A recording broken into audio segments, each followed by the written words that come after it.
Diseño de cercha para una cubierta por Hugo Iván Orellanos Cárdenas. Dimensionamiento de la cercha con medidas y ángulos. Se nos proporciona el largo y el ancho de la cercha como su ángulo de inclinación. Para calcular la línea de cuerda superior usamos la línea de cuerda inferior y la dividimos por el coseno del ángulo de inclinación.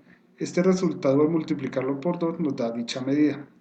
Para calcular el número de cerchas dividimos el largo de la cubierta entre la separación que hay entre ellas y le sumamos 1. Para calcular el área de la cercha se multiplica la línea de cuerda superior por la medida del tramo.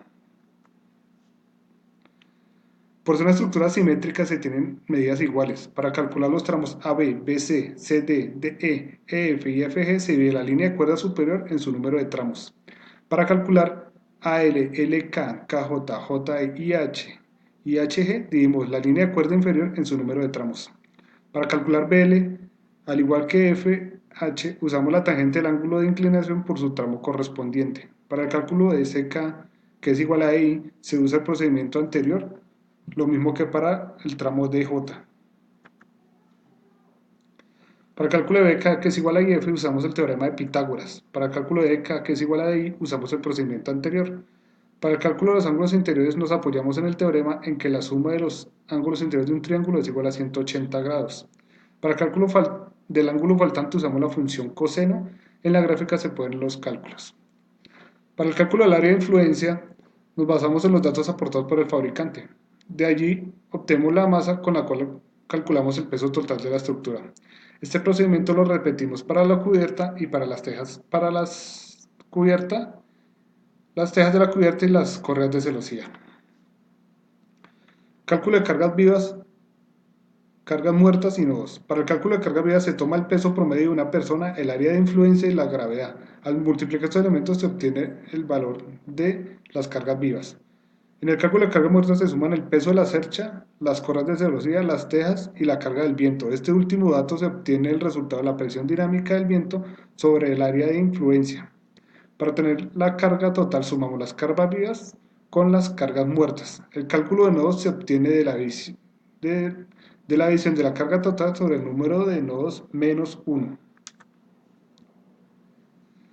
Finalmente se dibuja la gráfica con las cargas en cada nodo, los ángulos de interiores de cada sección y se adiciona una tabla de resumen con todos los cálculos hechos.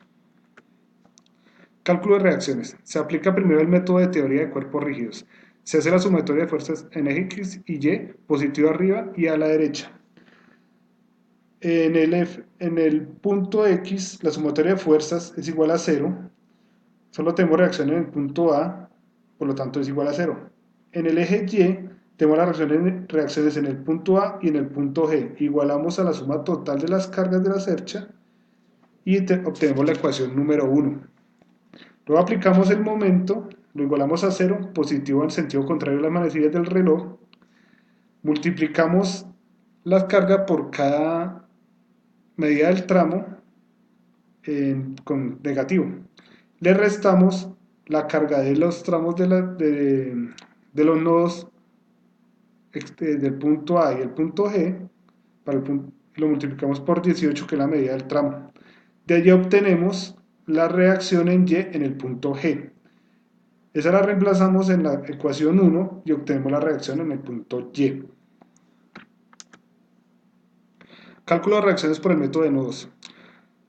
Tenemos los siguientes parámetros para ese cálculo, con el objetivo de determinar el valor de las fuerzas internas en la cercha.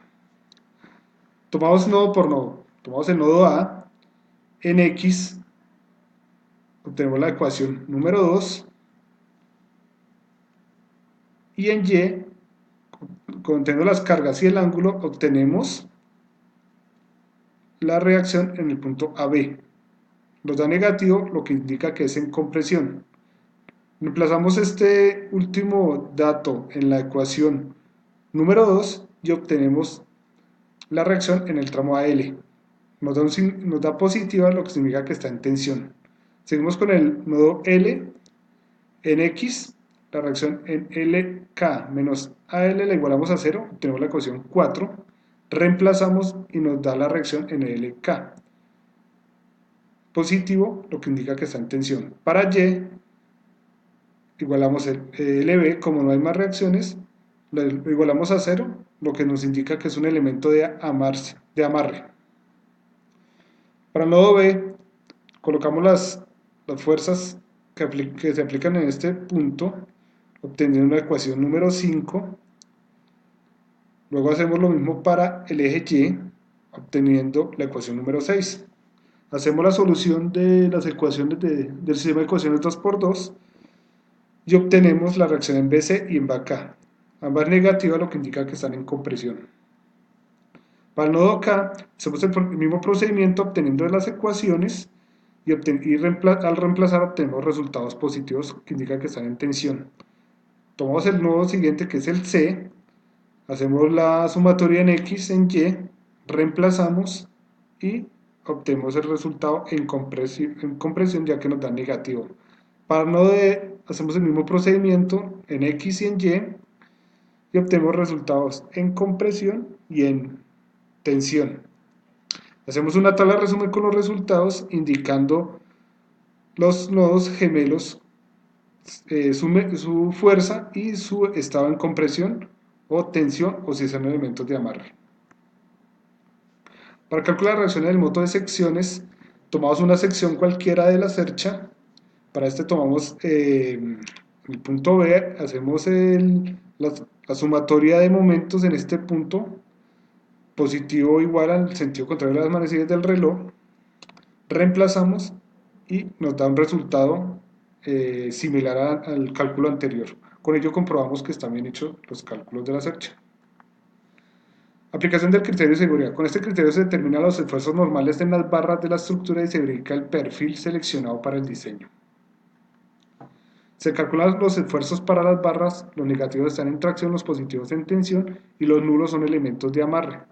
En la gráfica se puede ver la ecuación y su aplicación como sus resultados. Para el cálculo del factor de seguridad se divide la resistencia a la excedencia sobre la resistencia admisible. Los elementos menores de 3 se deben rediseñar. Para análisis por la ecuación de Euler, para carga crítica se calcula el momento de inercia de la sección en el eje X y en el eje Y.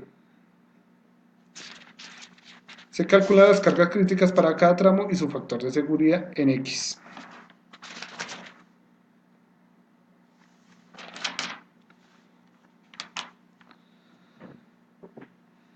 Tomamos el mínimo y lo reemplazamos en la concepción de punto crítico. Como tenemos unos resultados negativos, debemos rediseñar. En la tabla en Excel se muestran los cálculos y sus rediseños. Por último se entrega la gráfica de la cercha con sus cargas y sus tablas resumen. Esta es la bibliografía que consultamos para hacer, en la que nos basamos para hacer la investigación y el posterior trabajo. Gracias.